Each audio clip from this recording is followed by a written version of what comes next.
Estamos considerando el libro de Números en el Antiguo Testamento en nuestro estudio bíblico, donde hemos observado algunos puntos de mayor significación.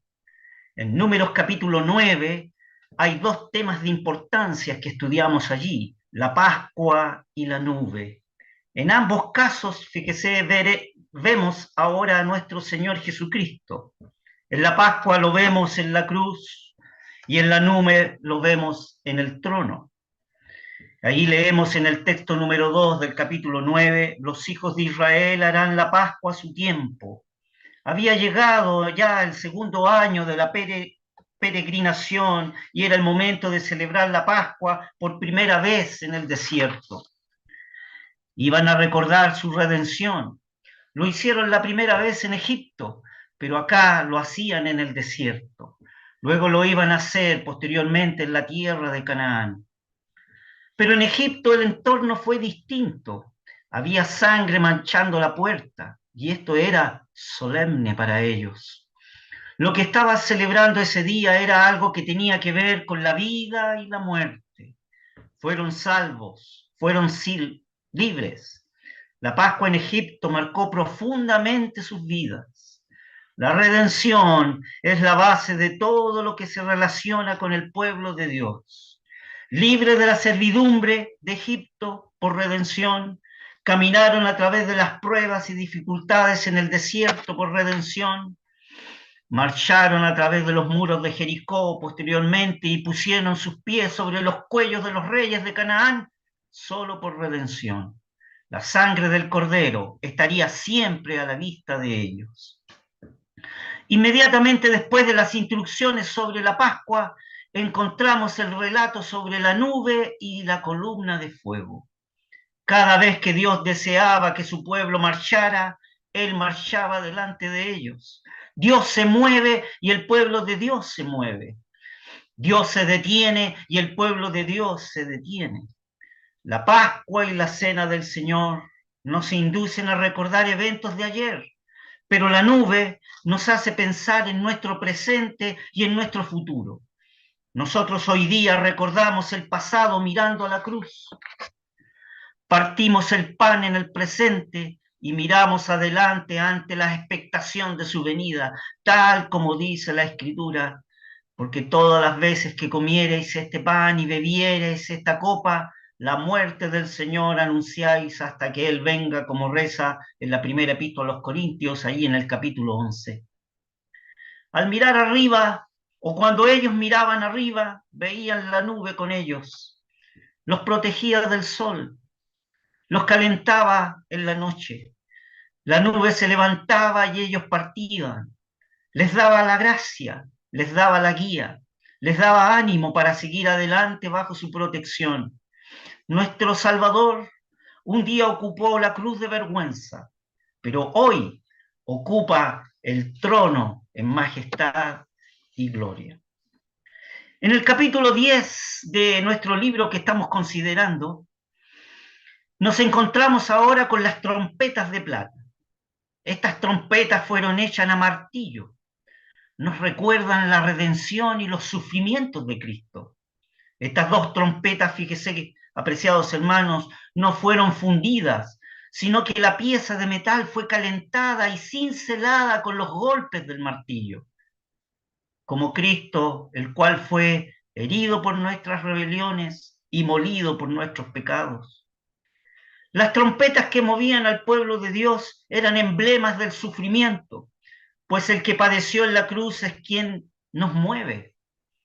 Si no hubiese muerto por nosotros y hecho la redención, usted y yo no seríamos movidos hacia Dios, ni conducidos a conocerle. Unas trompetas marcadas por fuego y martillo son las que nos mueven hacia el altar. El pueblo oía el sonido de las dos trompetas y acudía a la puerta del tabernáculo de reunión para un encuentro con su Dios. Así también en el día de hoy. Fíjese que las trompetas del Evangelio suenan en estos tiempos, en el tiempo de la era de la gracia, para que el pecador acuda a un encuentro con Dios ante la cruz. donde es puesto ante la cruenta realidad del juicio del pecado en Cristo. La sangre derramada y el humo subiendo era lo que había frente a ese altar en aquel tiempo en el desierto, en el altar de bronce, allá en el tabernáculo de reunión. Y el sonido de esas trompetas indicaban a sus oídos de que debían estar allí para oír el mensaje de parte de Dios. El apóstol Pablo, en su primera carta a los tesalonicenses, en su capítulo 1, escribió lo siguiente: porque de vosotros ha sido divulgada la palabra del Señor, no solo en Macedonia y en Acaya, más aún en todo lugar vuestra fe en Dios se ha extendido. Esto era el sonar de las trompetas del Evangelio, hecho por los creyentes y por la iglesia misma.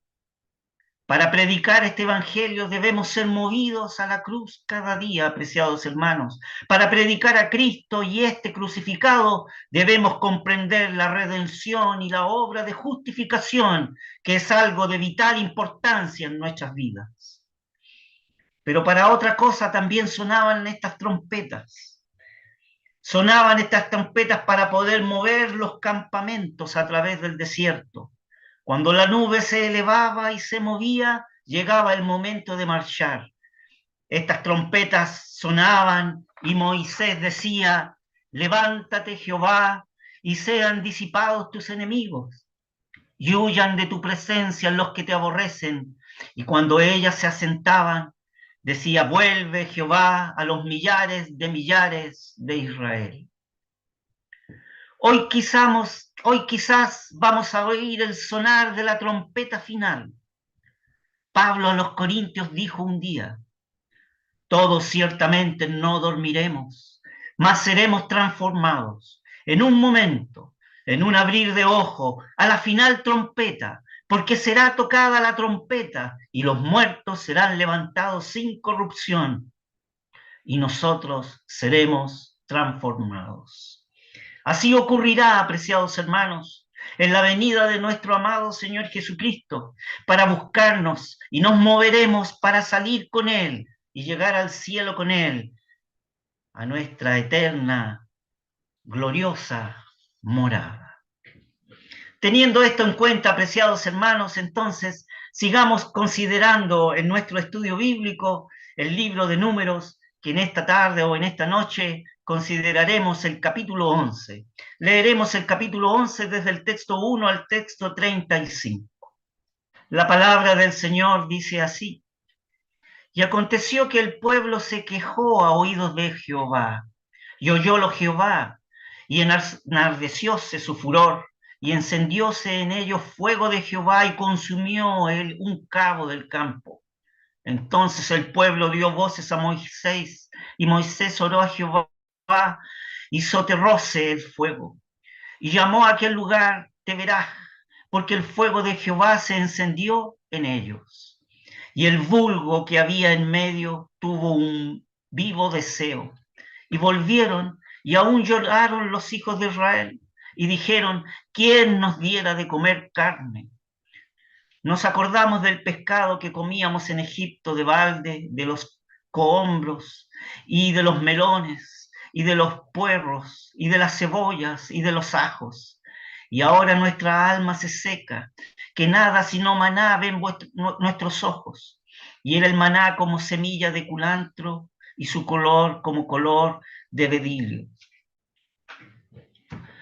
Derramábase el pueblo y recogían, y molían en molinos, y majaban en morteros, y los cocían en caldera, y hacían de él tortas, y su sabor era como el sabor de aceite nuevo. Y cuando descendía el rocío sobre el real de la noche, el maná descendía de sobre él. Y oyó Jehová al pueblo que lloraba por sus familias, cada uno a la puerta de su tienda, y el furor de Jehová se encendió en gran manera. También pareció mal a Moisés. Y dijo Moisés a Jehová: ¿por qué has hecho mal a tu siervo? ¿Y por qué no he hallado gracia en tus ojos, que has puesto la carga de todo este pueblo sobre mí? ¿Concebí yo a este pueblo? ¿Engrandélo yo? Engendrélo yo para que me digas, llévalo tú en tu seno, como lleva la que cría al que mama, a la tierra de la cual juraste a sus padres. ¿De dónde tengo yo carne para dar a todo este pueblo? Porque lloran a mí diciendo, danos carnes que comamos. No puedo yo soportar a todo este pueblo que me es pesado en demasía. Y así lo haces tú conmigo. Yo te ruego que me des muerte si he hallado gracia en tus ojos y que yo no vea mi mal. Entonces Jehová dijo a Moisés, júntese 70 varones de los ancianos de Israel, que tú sabes que son ancianos del pueblo y sus principales, y tráelos a la puerta del tabernáculo del testimonio y esperen allí contigo. Y yo descenderé y hablaré allí contigo, y tomaré del espíritu que está en ti y pondré en ellos, y llevarán conmigo la carga del pueblo y no la llevarás tú solo. Empero dirás al pueblo, santificaos para mañana y comeréis carne, porque habéis llorado en oídos de Jehová diciendo, ¿quién nos diera a comer carne? Cierto, mejor nos iba en Egipto. Jehová pues os dará carne y comeréis. No comeréis un día, ni dos, ni 5 días, ni 10 días, ni 20 días, sino hasta un mes de tiempo, hasta que os salga por las narices y os sea en aborrecimiento, por cuanto menospreciasteis a Jehová que está en medio de vosotros y llorasteis delante de él, diciendo, ¿para qué salimos acá de Egipto? Entonces dijo Moisés, 600.000 de a pie es este pueblo en medio del cual yo estoy, y tú dices, le daré carne y comerán el tiempo de un mes. ¿Se han de degollar para ellos ovejas, bueyes que les bastan? ¿O se juntarán para ellos todos los peces del mar para que tengan abasto? Entonces Jehová respondió a Moisés, ¿has cortado la mano de Jehová? Ahora verás si te sucede mi dicho o no. Y salió Moisés y dijo al pueblo las palabras de Jehová, y juntó los 70 varones de los ancianos del pueblo e hízolos estar alrededor del tabernáculo. Entonces Jehová descendió en la nube y hablóle, y tomó del espíritu que estaba en él, y púsolo en los 70 varones ancianos. Y fue que cuando pasó sobre ellos el espíritu, profetizaron y no cesaron. Y habían quedado en el campo 2 varones, llamado el uno Eldad y el otro Medad, sobre los cuales también reposó el espíritu. Estaban entre los escritos, mas no habían salido al tabernáculo, y profetizaron en el campo. Y corrió un mozo y dio aviso a Moisés y dijo, Eldad y Medad profetizan en el campo. Entonces respondió Josué, hijo de Nun, ministro de Moisés, uno de sus mancebos, y dijo, Señor mío, impídelos. Y Moisés respondió, ¿tienes tú celos por mí? Mas ojalá que todo el pueblo de Jehová fuese profeta, que Jehová pusiera su espíritu sobre ellos. Y recogióse Moisés al campo, él y los ancianos de Israel. Y salió un viento de Jehová y trajo codornices de la mar y dejólas sobre el real, un día de camino de una parte y un día de camino de la otra en derredor del campo, casi 2 codos sobre la haz de la tierra. Entonces el pueblo estuvo levantado todo aquel día y toda la noche y todo el día siguiente, y, y recogiéronse codornices. El que menos recogió 10 montones y las tendieron para sí a lo largo en derredor del campo. Aún estaba la carne entre los dientes de ellos antes que fuese mascada, cuando el furor de Jehová se encendió en el pueblo, e hirió Jehová al pueblo con una grande plaga. Y llamó el nombre de aquel lugar Kibrot Hatabaj, por cuanto allí sepultaron al pueblo codicioso. En Kibrot Hatabaj movió el pueblo a Haserot y pararon en Haserot. Que el Señor bendiga su palabra. Hasta aquí, apreciados hermanos, en el estudio de nuestro libro nos hemos ocupado de la manera en que Dios dirigía a su pueblo en el desierto y proveía sus necesidades. Hemos recorrido los 10 primeros capítulos de este maravilloso libro, y en ellos hemos visto las pruebas de la sabiduría, de la bondad y de la providencia de Jehová, el Dios de Israel. Pero ahora llegamos a un punto en que las sombrías nubes se amontonan alrededor de nosotros, sobre nuestras cabezas. Hasta aquí Dios y su obra han estado ante nosotros. Ahora somos llamados a contemplar al hombre y a sus miserables caminos. Esto es siempre triste, apreciados hermanos, y es humillante. En Edén, en un mundo restaurado, en el desierto, en el país de Canaán, en la iglesia, en el milenio, demuestra que el hombre está en un estado de corrupción total. Así en los 2 primeros capítulos de Génesis, vemos a Dios obrando como creador. Todo está hecho con perfección. El hombre está colocado en esa escena para gozar de los frutos de la sabiduría, de la bondad y de la potencia de Dios. Pero ya en el capítulo 3, todo ha cambiado. En cuanto el hombre obra, es para desobedecer e introducir la ruina y la desolación. Así después del diluvio, en que la tierra pasó por aquel profundo y terrible bautismo, y en que el hombre vuelve a ocupar su puesto, se muestra tal cual es, y da pruebas de que lejos de poder someter y gobernar la tierra, no puede, y ni siquiera puede gobernarse a sí mismo. Apenas Israel es sacado de Egipto cuando él hizo el becerro de oro. El sacerdocio apenas había sido establecido cuando los hijos de Aarón ofrecieron un fuego extraño. En cuanto a Saúl, el elegido rey, se muestra voluntarioso, arrogante y desobediente. Este mismo hecho lo vemos cuando abrimos el Nuevo Testamento. Apenas fundada la iglesia y se la dota con los dones de Pentecostés, oímos ya las tristes palabras de murmuración y de descontento. En una palabra, desde el principio a fin, en toda época y en todo lugar de la historia del hombre está manchada por el pecado. No hay ni una sola excepción, desde el Edén hasta el fin del día milenario. Y es muy útil, apreciados hermanos, ponderar bien este hecho, porque es un hecho grave y solemne, para que sea grabado en lo más profundo e íntimo de nuestros corazones.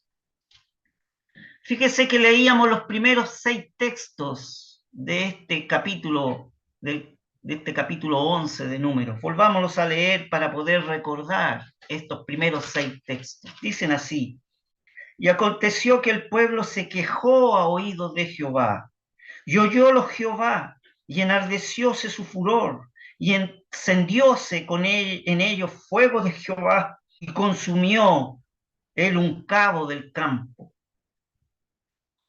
Entonces el pueblo dio voces a Moisés, y Moisés oró a Jehová, y soterróse el fuego, y llamó a aquel lugar Teberaj, porque el fuego de Jehová se encendió en ellos, y el vulgo que había en medio tuvo un vivo deseo, y volvieron y aún lloraron los hijos de Israel, y dijeron: ¿quién nos diera a comer carne? Nos acordamos del pescado que comíamos en Egipto de balde, de los cohombros y de los melones y de los puerros y de las cebollas y de los ajos. Y ahora nuestra alma se seca, que nada sino maná ven nuestros ojos. Aquí queda al descubierto el pobre corazón humano, sus gustos y sus tendencias aparecen con toda su desnudez. El pueblo suspiraba por la tierra de Egipto y codiciaba sus frutos y su carne, pero el pueblo no decía nada de los golpes de los capataces, ni de la fatiga de los hornos de ladrillo. Hay un completo silencio sobre estas cosas. Solo recuerdan los recursos con los cuales Egipto había satisfecho los apetitos de su carne. Cuán a menudo sucede lo mismo con nosotros. Una vez que el corazón pierde algo de lo que proporciona la vida divina, es cuando las cosas celestiales empiezan a perder su dulzura para nosotros. Cuando mengua el primer amor, cuando Cristo ya no es para el alma lo más precioso de todo, cuando la palabra de Dios y la oración pierde su encanto y se convierte en un fastidioso y maquinal rutina, entonces la mirada se dirige hacia el mundo. Luego el corazón sigue a las miradas y al fin los pies siguen al corazón. En tales momentos, en tal circunstancia, en tal escena, olvidamos lo que el mundo fue para nosotros cuando estábamos en él y formábamos parte del mismo. Olvidamos la esclavitud del pecado, olvidamos la fatiga, olvidamos la miseria y olvidamos la degradación que encontramos en el mundo. Y apreciados hermanos, todo esto es muy triste y deberíamos a conducir nuestra alma a lo más, al más profundo juicio de nosotros mismos.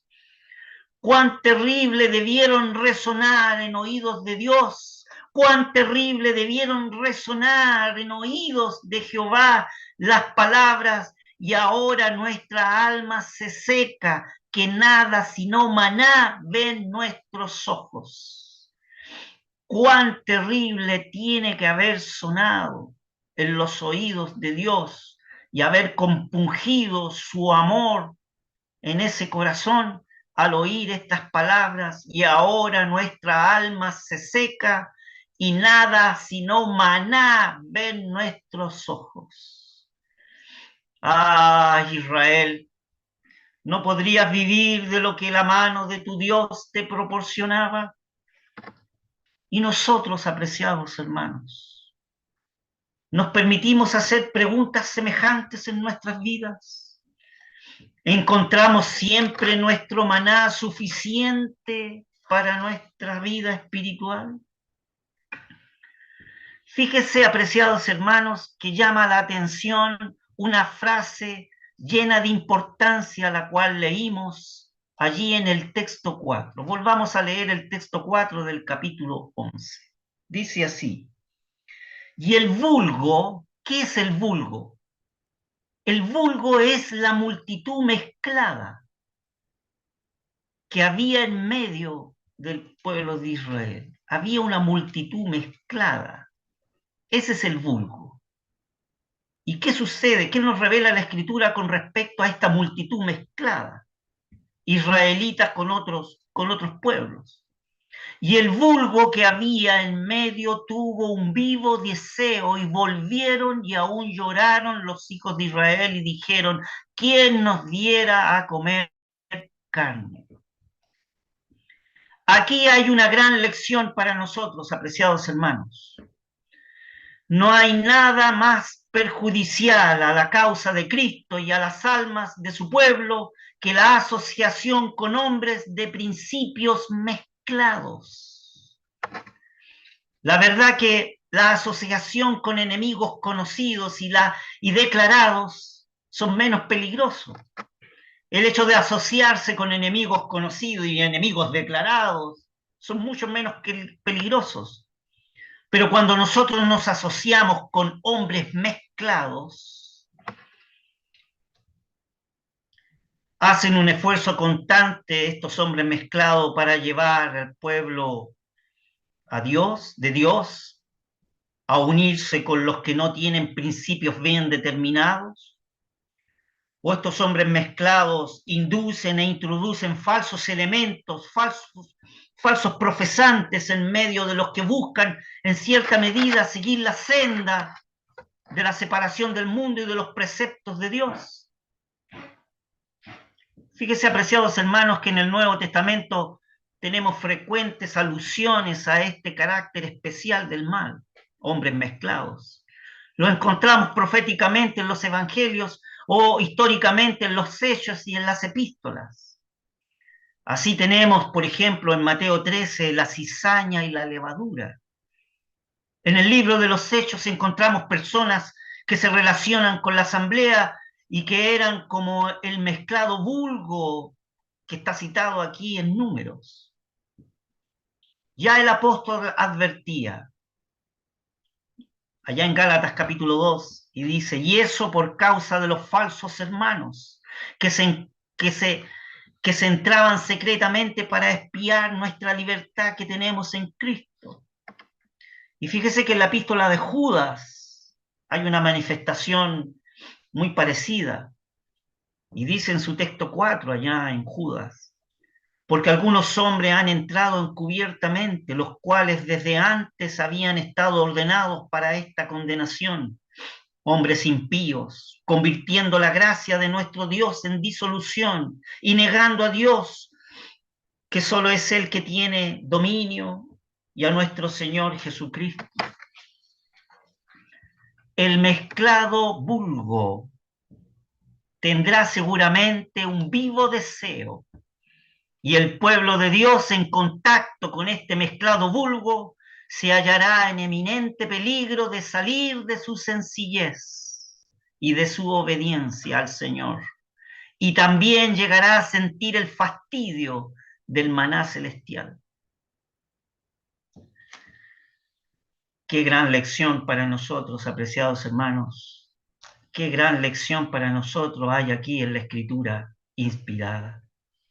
Pero fíjese que hay otras lecciones de esta importante porción de la palabra de Dios. No solo debemos considerar la decadencia de toda la asamblea de Israel, sino también vemos a Moisés mismo titubear y sucumbir al paso de su responsabilidad. Mire lo que dice desde el texto 11 al texto 15, volvamos a leerlo para recordar. Texto 11, y dijo Moisés a Jehová, ¿por qué has hecho mal a tu siervo? ¿Y por qué no he hallado gracia en tus ojos que has puesto la carga de todo este pueblo sobre mí? ¿Concebí yo a todo este pueblo? ¿Engendrélo yo para que me digas, llévalo en tu seno como lleva la que cría al que mama, a la tierra de la cual juraste a los padres? ¿De dónde tengo yo carne para dar a todo este pueblo? Porque lloran a mí, diciendo, danos carne que comamos. No puedo yo soportar a todo este pueblo que me es pesado en demasía.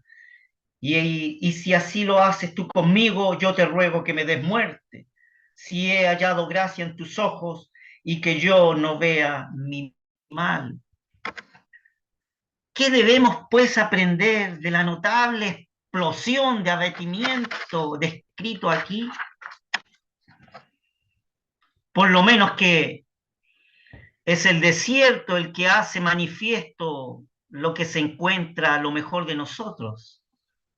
Es cuando estamos en un desierto, es cuando aflora lo mejor de nosotros en medio de las dificultades.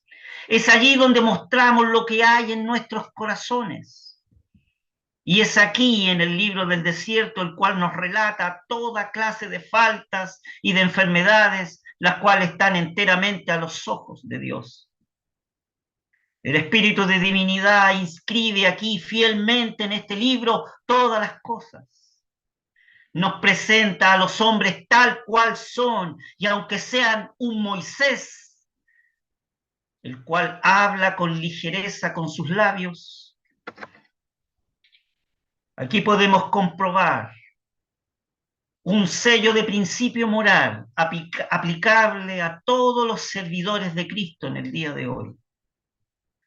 Fíjese, apreciados hermanos, que es muy necesario recordar que cuando el Señor coloca a un hombre en un puesto de responsabilidad, Dios le vuelve capaz tanto para ocuparlo como para poder mantenerlo en él. Fíjese que si Moisés hubiese comprendido esto plenamente, jamás hubiera proferido palabras tales como, ¿de dónde tengo yo carne para dar a todo este pueblo? Si Moisés, si él hubiese fijado solo en Dios sus ojos, hubiese comprendido que él era solo un instrumento en las manos de Dios. Sin embargo, no podemos pasar por alto que al retroceder ante un puesto de pesada responsabilidad, Moisés renunciaba a una dignidad suprema y a un santo privilegio. Es así entonces que podemos leer el texto 16 y 17 que dice, Entonces Jehová dijo a Moisés, júntame 70 varones de los ancianos de Israel, que tú sabes que son ancianos del pueblo, y sus principales, y tráelos a la puerta del tabernáculo del testimonio, y esperen allí contigo. Y yo descenderé y hablaré allí contigo, y tomaré del espíritu que está en ti, y pondré en ellos, y llevarán contigo la carga del pueblo, y no la llevarás tú solo. Fíjese, apreciados hermanos, que esta intrusión de 70 hombres, podríamos preguntarnos, ¿añadiría alguna potencia espiritual a Moisés? Seguramente ninguna. Seguramente ninguna potencia espiritual, ya que después de todo no era otra cosa que el espíritu que estaba ya en Moisés. Es decir, ahora eran 70 hombres en vez de uno solo. Pero el aumento de hombres no acarreaba un aumento de alguna potencia espiritual. Solo esta adición de hombres ahorraba trabajos a Moisés, pero restaba algo de su porte espiritual, es decir, le restaba algo a su dignidad delante de Dios en su responsabilidad. De aquí en adelante sería un instrumento unido a otros, en vez de ser único. La lección es práctica para nosotros. ¿Y cuál es la lección? El mejor de los hombres cae delante de Dios. Y parece evidente que Moisés en esta ocasión no tenía la serenidad de la fe, pues el párrafo siguiente lo expresa. Ahí en el texto 18 al 23 dice, empero dirás al pueblo, santificaos para mañana y comeréis carne, pues habéis llorado en oídos de Jehová diciendo, ¿quién nos diera de comer carne? Cierto, mejor nos iba en Egipto. Jehová pues os dará carne y comeréis. No comeréis un día, ni 2 días, ni 5 días, ni 10 días, ni 20 días, sino hasta un mes de tiempo, hasta que os salga por las narices y os sea aborrecimiento por cuanto menospreciaste a Jehová que está en medio de vosotros y llorasteis delante de él diciendo, ¿para qué salimos acá de Egipto? Entonces dijo Moisés, 600.000 de a pies es el pueblo en medio del cual yo estoy, y tú dices, les daré carne y comerán el tiempo de un mes. Se han de degollar para ellos ovejas y bueyes que les basten, o se juntarán para ellos todos los peces del mar para que tengan abasto. Entonces Jehová respondió a Moisés, ¿has cortado la mano de Jehová? Ahora verás si te sucede mi dicho o no. Es evidente que Moisés en esta ocasión no tenía la serenidad ni la profundidad de la fe en Dios que debe tener como dirigente de Israel. En todo esto vemos el trabajo de aquel espíritu de incredulidad que siempre tiende a limitar al santo de Israel. El espíritu de incredulidad.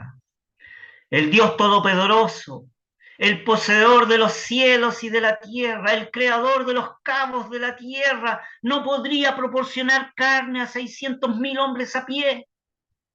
Ah, es precisamente en esto, apreciados hermanos, en que todos nosotros faltamos de un modo tan triste. ¿Qué es la fe, apreciados hermanos? Allá en Hebreos 11, el texto 1 dice, es la sustancia, es decir, la certeza de las cosas que se esperan, la demostración de las cosas que no se ven. Esa es la fe. La fe introduce a Dios en la escena y por tanto ella no conoce ninguna dificultad. La fe se ríe de las imposibilidades. La fe es la gran respuesta a toda cuestión. La fe es la gran solución a toda dificultad. ¿Hay algo difícil para Jehová? Nada es difícil, nada es imposible. La incredulidad dice, ¿cómo pueden ser tales o cuales cosas? Pero la fe tiene una sola respuesta, Dios. Él sí puede hacer las cosas. Fíjese que en el texto 24 y 25 encontramos el verdadero secreto del ministerio. Texto 24 dice, y salió Moisés y dijo al pueblo las palabras de Jehová y juntó los 70 hombres, los 70 varones de los ancianos del pueblo e hízolos estar alrededor del tabernáculo.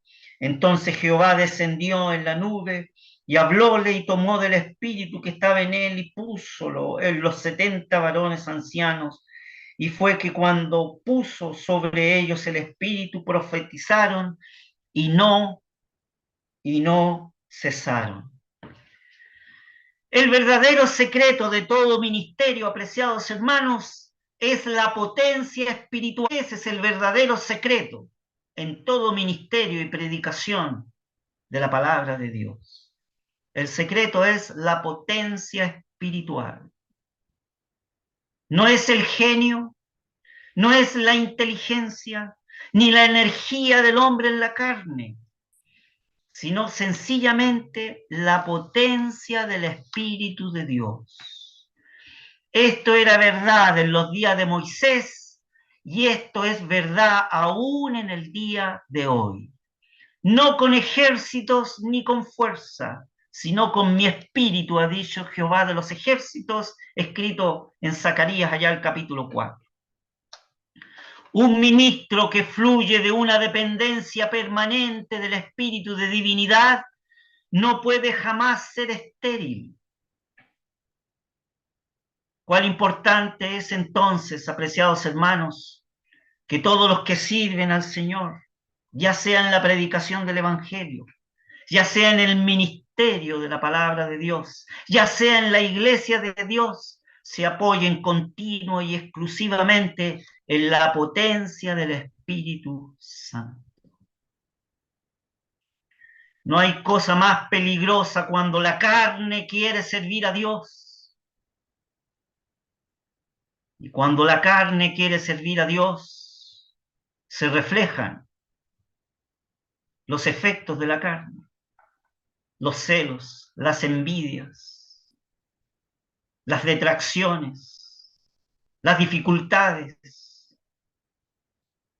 Pero cuando la potencia del Espíritu Santo obra en medio del pueblo de Dios, y cuando un ministro o un hermano que ministra, predica, ya sea en la predicación del Evangelio, ya sea en el ministerio de la palabra, ya sea en la iglesia, si se apoya continua y exclusivamente en la potencia del Espíritu de divinidad que está derramado sin medida en nosotros, se verán los frutos del Espíritu en medio del pueblo de Dios.